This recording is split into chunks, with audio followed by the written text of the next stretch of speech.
mais uma notícia quente de Brasília para vocês, pessoal. Vou estar soltando o vídeo. Antes, quero pedir para você deixar o joinha e compartilhar. Isso ajuda e muito a levar a informação, o vídeo no caso, para outras pessoas, tá bom? E no momento em que estamos vivendo no Brasil, precisamos e muito levar a informação adiante, tá bom? Então, bora pro vídeo. Nessas horas a gente tem que ter muita calma, muito pé no chão. Diz o ditado que antes de começar a melhorar, costuma piorar muito. Pois eu acho que esse piorar muito chegou no limite do limite agora. Justo hoje, quando sai a segunda fase da Vaza Toga, com documentos, evidências e conversas entre a chefe de gabinete do Alexandre de Moraes, os juízes substitutos, a forma como eles fabricaram evidências e provas para prender pessoas inocentes apenas pelo posicionamento delas nas redes sociais, parece que para abafar esse escândalo, porque este sim é um escândalo, tá? Este é o escândalo verdadeiro. Parece que para abafar esse escândalo, Alexandre de Moraes faz isso aqui agora. Olha o absurdo. Moraes decreta prisão domiciliar de Jair Bolsonaro. O PF faz busca na casa do presidente e leva todos os celulares. Bolsonaro está preso em casa neste momento. Gradativamente, ele vai cada vez mais tentando censurar, calar e matar Bolsonaro. Porque como é um passo pequeno a cada vez, a intenção é não causar uma grande comoção.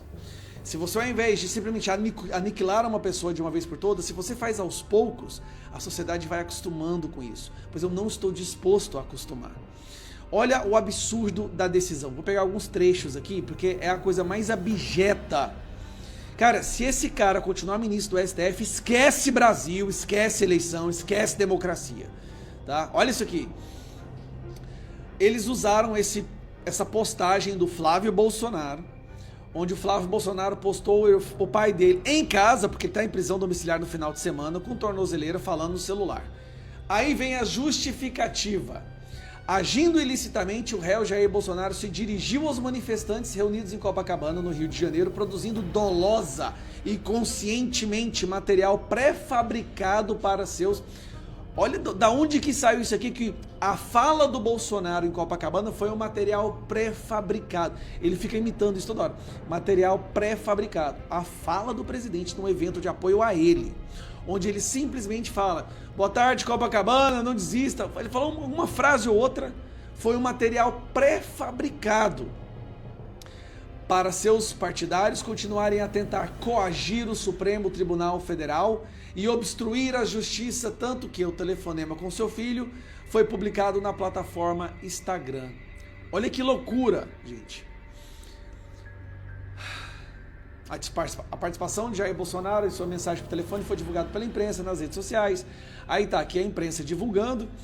Bolsonaro saudou os presentes e afirmou que a manifestação é pela nossa liberdade, pelo nosso futuro e pelo Brasil. Olha só a frase pré-fabricada de coação ao STF, de intimidação, de ataque ao STF.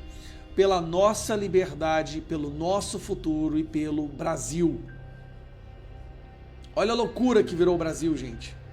E aí diz que o Flávio apagou depois. Flávio apaga post. Então, a gente não sabe. Por que apaga? Ninguém sabe hoje em dia o que não pode, o que pode fazer mais. Então, na dúvida, você vai pela precaução. Agora não, a precaução da dúvida, nesse caso, virou confissão. E aqui tá o Flávio aparecendo. De novo, Flávio Bolsonaro postando ele. Olha que loucura é essa, gente? Aí tem uma imagem do Carlos publicando o pai dele, sozinho em casa. Bolsonaro está sendo preso por atos de terceiros, que não necessariamente tiveram a consciência dele. Ele continua. Não obstante isso, as falas de Eduardo Bolsonaro direcionadas aos manifestantes na data de ontem também corroboram a atuação coordenada dos filhos a partir das mensagens do ataque ao Supremo Tribunal Federal. Meu Deus do céu, se isso não for uma ditadura das mais graves, das mais sérias, eu não sei o que é. Eu não sei o que é. Aí ele coloca que mostra sinais de desgaste. Pra que tem isso aqui? Ó, a tônica dos discursos do judiciário, especialmente ao ministro Alexandre de Moraes, relator das ações. Então vamos lá. Para concluir, Bolsonaro agora está preso em casa, tá? Ele não pode sair. Ah, olha isso aqui. Conforme tenho afirmado reiteradamente, a justiça é cega, mas não é tola. A justiça não permitirá que um réu a faça de tola, achando que ficará impune por ter poder político e econômico. A justiça é igual para todos os réus que descumprem o deliberadamente. Mesmo se você fosse assim, traficante corrupto, ou fizer rachadinha e confessar que faz rachadinha, aí você não tem problema nenhum. Cara do céu. Então vamos lá.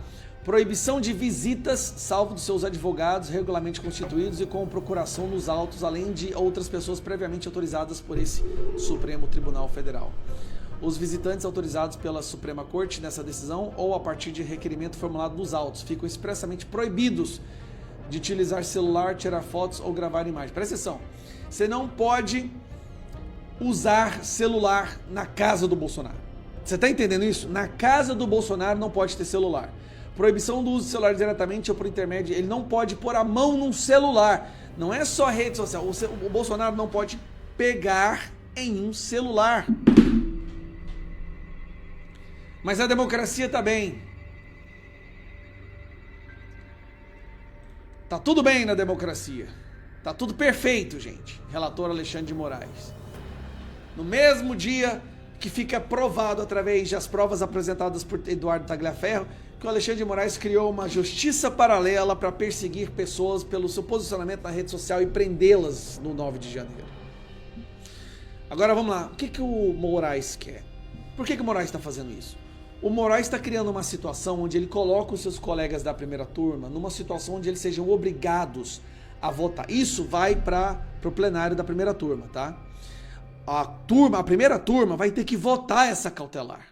E todos que votarem favoráveis, o Moraes sabe que essas pessoas vão ser sancionadas pela Magnitsky.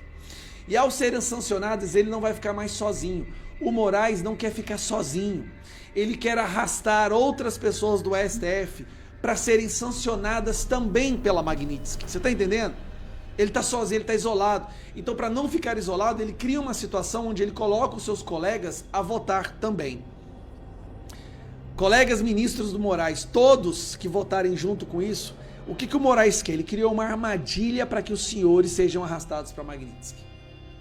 Olá, olá, a Vaza Toga 2 chegou. Eu sou André Marcília, advogado constitucionalista, especialista em liberdade de expressão, e vou falar um pouco com vocês sobre isso, até porque essa matéria do Michael Schellenberger, do Eli Vieira e do Davi Agape contou com a minha participação, porque eu fui um dos especialistas entrevistados pela matéria, e posso dizer que uma repulsa imensa me tomou conta quando eu vi esse material. É impressionante a desumanidade que parece havia dentro do gabinete do ministro Moraes, e até mesmo aquilo contagiava os seus assessores. Parece que essa desumanidade não é só dele. É muito lamentável perceber que essa matéria expõe que existia uma célula,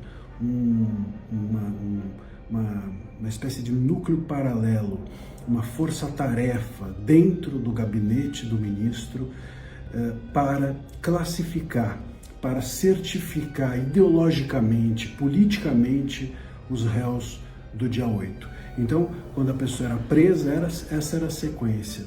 A pessoa ia para a audiência de custódia e eles faziam uma espécie de um fichamento ideológico. Em quem que a pessoa vasculhava ali nas redes sociais, via quem apoiava, em que evento foi, que tipo de fala teve, e faziam ali um fichamento ideológico, algo que, se você for buscar na história, você vai encontrar nos regimes mais autoritários e fascistas que já existiram. Você vai encontrar na Alemanha da Segunda Guerra a guetização, o carimbar ideológico, o carimbar de pessoas que são vistas como diferentes, na Itália fascista. Esse tipo de coisa estava nesses locais, mas nós tivemos, pelo visto, isso dentro do Brasil e dentro do judiciário e dentro da mais alta corte nossa, lamentavelmente. Então, o que acontecia era isso: a pessoa era fichada ideologicamente, politicamente, a depender da sua ideologia política, claramente a depender de se era bolsonarista, se era de direita, ela recebia ou não a prisão na audiência de custódia era mantida ou não presa. Há relatos, e inclusive isso foi fartamente exposto na matéria, de inclusive assessores do ministro que chegaram a dizer às pessoas: cada um vai receber o que merece, ou seja, a prisão.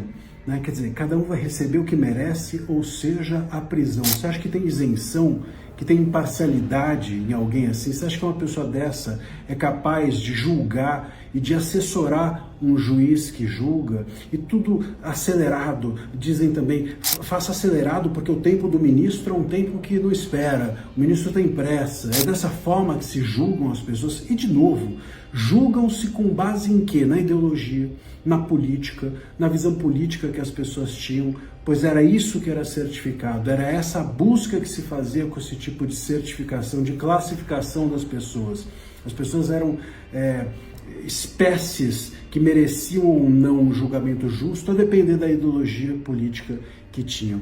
Isso, olha, é de uma baixeza, não apenas jurídica, mas também moral muito grande, lamentavelmente. E fica claro que esse núcleo, portanto, funcionava de forma irregular, de forma ilegal, de forma inconstitucional, de forma autoritária, de forma censória, enfim, tudo de errado que possa se dizer. Por quê? Porque um juiz ou um tribunal não pode ter um núcleo de acusação. Um juiz ou um tribunal não pode ter uma força-tarefa para acusar. Quem tem que fazer isso é o Ministério Público. E se um juiz ou um tribunal acusam, eles corrompem a sua função de juiz, isento e distante, e passam a exercer a função do Ministério Público, ou seja, corrompem a sua função e corrompem a função do outro também. Ou seja, a função do juiz e a do Ministério Público ficam corrompidas pela existência de um grupo como esse, pela existência desse tipo de certificação ou de um núcleo paralelo que faça ou fizesse esse tipo de certificação. E isso corrompe, obviamente, por consequência, o Estado inteiro. Isso corrompe, portanto, a tal da democracia que eles disseram tanto e tanto e tanto que estavam salvando. Salvando, agora a gente vê. E eu fico estarrecido como, de alguma maneira, uma parte da mídia, como, de alguma maneira, uma parte bem significativa da advocacia faz vistas grossas a isso. Continuam repercutindo o discurso de que a democracia foi salva por esse tipo de atitude ou por esse tipo de pessoa, de autoridade pública. E é incrível que dentro do Brasil a gente ainda tenha pessoas que na Lava Jato, grupos como o Grupo Prerrogativas, por exemplo, que lá na Lava Jato dizia: olha, o garantismo precisa existir. E agora vem pessoas sendo tratadas dessa maneira e não dizem nada. Cadê o garantismo? Onde estão os defensores do garantismo? Então, infelizmente, o Brasil, ele funciona da seguinte forma: se você concorda ideologicamente com a censura, com a pessoa censurada, com a pessoa que está sofrendo autoritarismo, que está sofrendo as maiores abominações, se você ideologicamente é a favor de quem está corrompendo o Estado, você justifica qualquer coisa, você topa qualquer coisa. Dentro desse país não se defendem valores, infelizmente, ou pelo menos as pessoas que a gente tem visto por aí, quietas, acho que são assim. Não se defendem valores e sim interesses. Se interessa você o abuso, você bate palma para o abusador. Essas pessoas estão salvando a democracia? Dá para alguém ainda acreditar nisso? Acho difícil. Se você gostou desse conteúdo, curte, compartilha. Análises como essa são sempre feitas aqui no canal. Conte para os seus amigos e conte para os seus inimigos também, se você não gostou. É isso. Até mais, um abraço. Morram abraçados, façam uma estátua do Alexandre de Moraes, durmam com o Alexandre de Moraes, tenham um pôster do Alexandre de Moraes nas casas dos senhores, façam o que quiserem. Quem não tá nem aí, tá que nem eu, quer ver tudo queimar, é o Flávio Dino. Flávio Dino, esse prestou solidariedade, disse que estava apenas fazendo o trabalho dele, mas também não deu 3 linhas no Word. Aí, né, vieram as manifestações deles que estão loucos também para serem sancionados, que são o Gumoto e o Davi Alcolumbre. E esses escreveram bastante, eles só não disseram absolutamente nada. São chavões, escreveram alguns chavões, e vão alternando entre eles até acabar o discurso, chavões, o texto. O Hugo Mota escreveu que a democracia brasileira é sustentada pelos três poderes, independência, harmonia, constituição, país soberano, não pode apoiar nenhum tipo de sanção dirigida a membros não sei o quê, isso vale para todos, não é pessoal contra o Alexandre, também não estou defendendo o Alexandre, muito pelo contrário, mas é que não pode sancionar ninguém. Reafirmo que a Câmara dos Deputados será sempre um espaço de diálogo e equilíbrio na defesa da institucionalidade no Brasil, sobretudo em tempos desafiadores. Eu respondi a ele. Diálogo começa deixando votar a anistia que o Brasil quer votar. A do Alcolumbre eu não vou ler aqui, porque é mais ou menos o mesmo suco de nada da nota do Hugo Mota. Tem aqui, reafirmo a confiança nos restabelecimentos do Estado. O Congresso Nacional não admite interferência, o parlamento acompanha de perto o desdobramento. No final das contas, esses caras pedem moderação. Mas a moderação é igual a do Temer, é moderação nossa. Não é a do Alexandre. Do Alexandre não tem que ter moderação. Nós temos que ter diálogo, e eles têm que ter nada. E eu digo aos senhores, digo aqui com muita clareza, Hugo Mota, Davi Alcolumbre, todos os outros, ministros do STF, diálogo passa pela anistia. A anistia é o único caminho, é a saída honrosa que os senhores estão esperando. Esqueçam, deixem o processo lá, condenem, façam o que tiverem que condenar. Ninguém mais acredita nos processinhos de vocês, não. Os processinhos de você e bilhetinho da tia Maricota lá no bilhetinho da festa junina, na quermesse, é tudo a mesma coisa. Os senhores já ridicularizaram o tribunal. Deixa lá, vocês fingem que são juízes, a gente finge que vocês não são tiranos, e deixa o Congresso limpar a barra de vocês. E Hugo e Davi, senhores, não tem como ficar em cima do muro agora. Por quê? Se não bota a anistia para votar, são cúmplices do Alexandre de Moraes e serão sancionados. Terão as vidas suas e dos seus familiares destruídas para sempre, porque não existe depois vida após sanções ou FEC. Do outro lado, nós temos, os senhores podem morrer abraçados com Alexandre de Moraes. Morram abraçados, façam uma estátua do Alexandre de Moraes, durmam com o Alexandre de Moraes, tenham um pôster do Alexandre de Moraes nas casas dos senhores, façam o que quiserem. Tá tudo certo. Ou briguem com ele, que está enfraquecido, e botem o país para andar. A gente vai tentar ajudar. Mas o caminho está evidente. Se pronunciou também uma figura que é importante, que é o Gilmar Mendes. Esse foi maravilhoso. Leu o Gilmar Mendes. Diante dos ataques injustos, declaro apoio integral ao ministro Alexandre de Moraes. Ao conduzir com coragem e desassombro a função de relator de processos que envolvem acusações graves, como um plano para matar juízes e opositores políticos e a tentativa de subversão do resultado das eleições, o ministro Alexandre de Moraes tem prestado serviço fundamental para a preservação da nossa democracia. Sobre os acontecimentos de hoje, é importante que se diga: a independência do Poder Judiciário brasileiro é um valor inegociável e o Supremo Tribunal Federal seguirá firme no cumprimento das suas funções.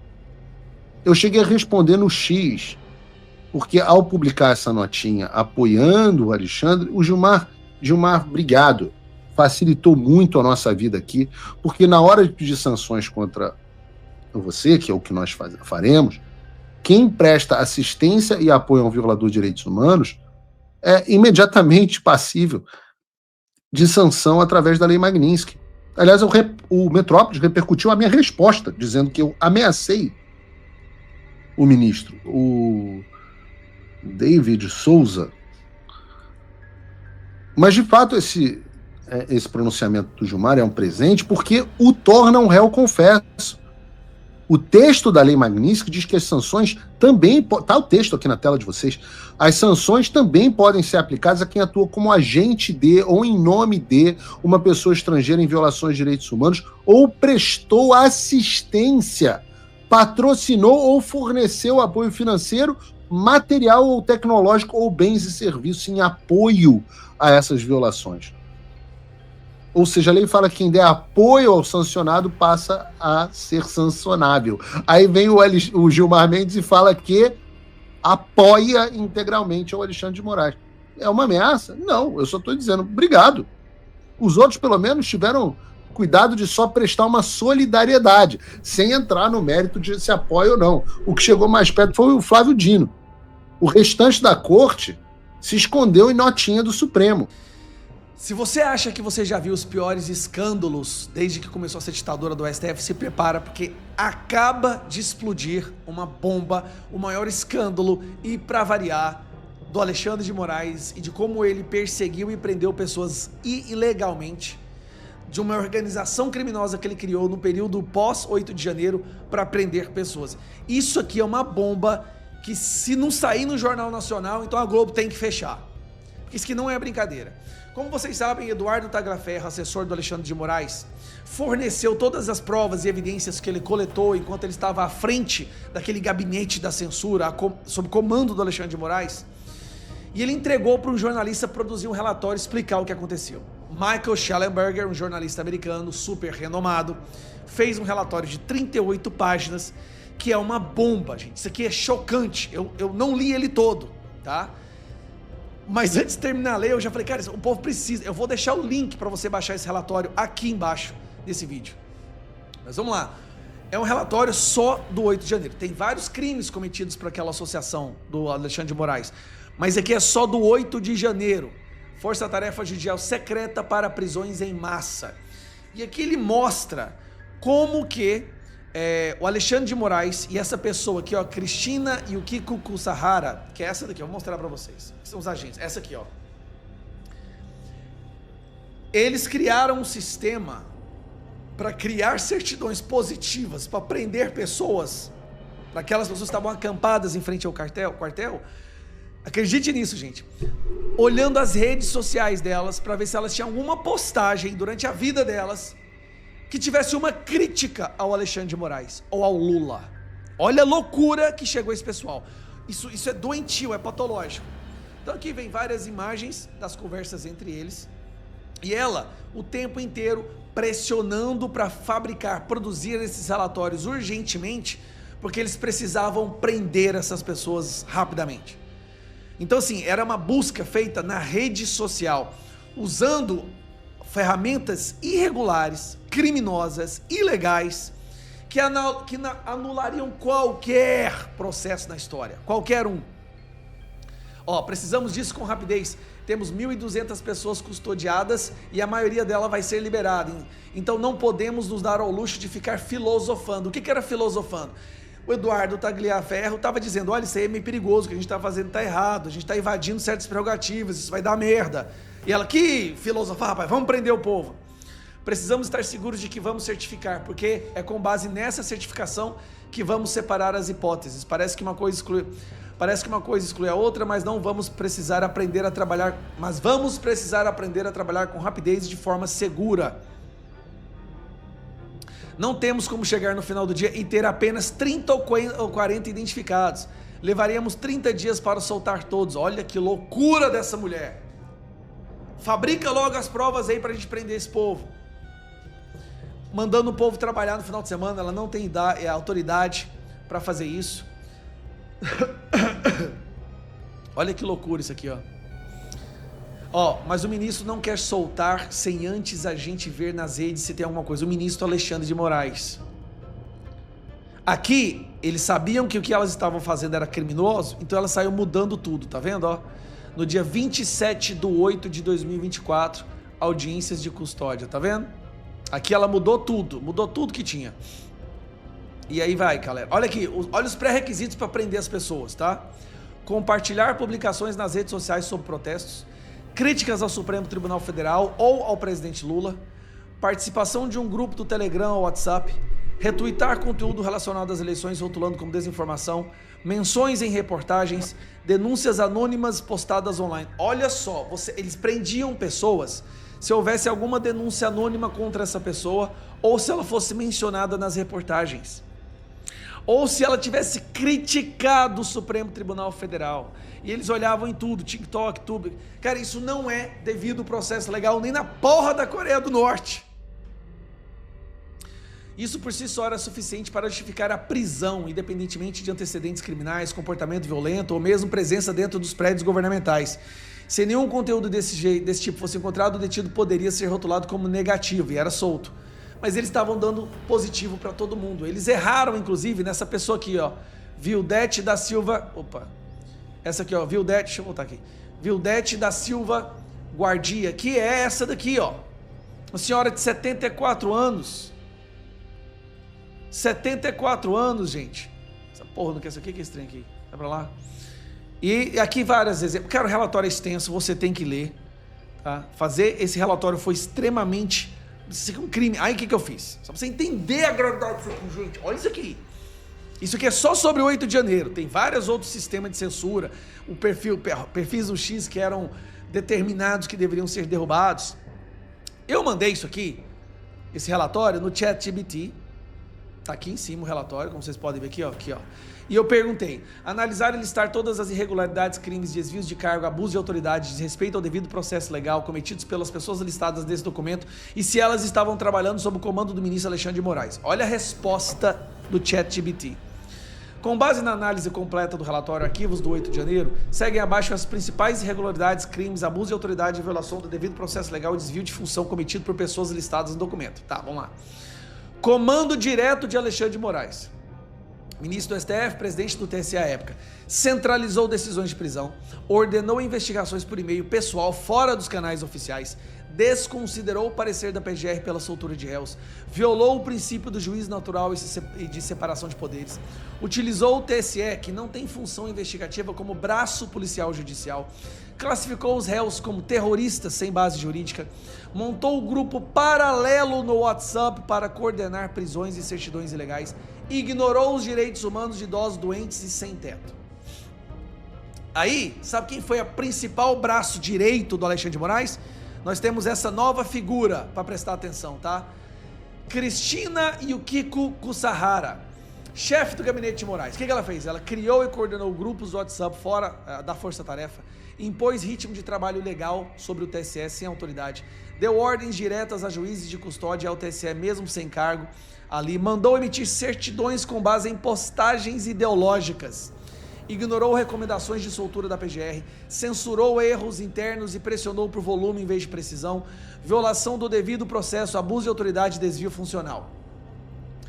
Eduardo Tagliaferro, que é o que está denunciando, fez esses crimes aqui, ó, criou certidões positivas, negativas com base em postagens e opiniões, recebeu ordem secretas via WhatsApp para fabricar relatórios, foi usado como braço informal da repressão e censura, uso indevido de dados pessoais sensíveis, gest bio, abuso de autoridade e vigilância ilegal. Marco Antônio Martins Vargas deu aparência legal a relatórios de origem ilícita, defendeu mandar jagunços pegar Alan dos Santos e prevaricação, incitação à violação de direitos e abuso de autoridade. Ayrton Vieira, também juiz, conduziu audiências de custódia como simulação legal, incentivou a falsificação de provas, use sua criatividade, demonstrou escárnio das garantias legais, mensagens com emojis, falsidade ideológica, abuso de autoridade e violação do devido processo legal. Regularidades institucionais graves, violação do sistema acusatório, certidões positivas ilegais, baseadas em opiniões políticas, roupas. Se a pessoa estava usando verde e amarelo, ela tinha que ser preso. Se ela publicou meme ou se ela curtiu alguma coisa, ela tinha que ser preso. Gente do céu. Não foram entregues à defesa nem submetidas a análises do Ministério Público. Condenações baseadas em conteúdo de redes sociais. Não tem atos concretos. PGR recomendava soltura, mas Moraes ignorava. Pessoas presas por tempo indeterminado, mesmo com certidão negativa. Prisões mantidas por suspeitas vagas, sem provas. Vigilância clandestina. TSE usou banco de dados da Receita, RENAC e GSBio sem autorização legal. Isso aqui é crime, gente. colaboradores externos, ONGs, jornalistas, FGV, o FRG, infiltrados ilegalmente.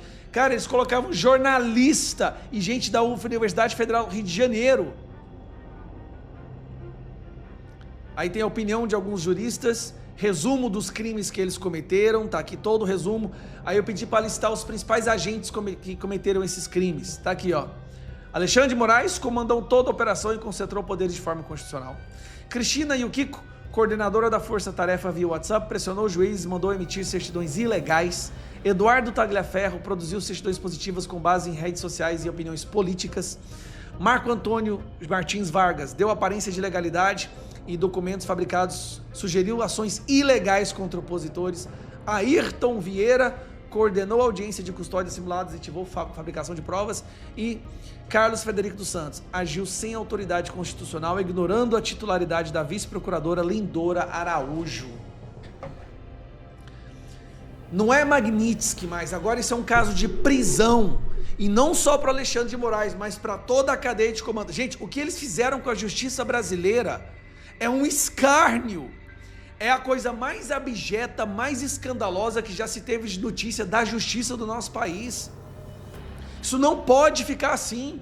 Hugo Mota, Alcolumbre, faltava provas, está aqui, estão aqui as provas, está aqui o relatório, e leia esse relatório e choque. Eu quero ver se a Rede Globo, CNN, Metrópolis vai publicar isso aqui. Aí isso eu quero ver. Que Deus nos acuda, pessoal.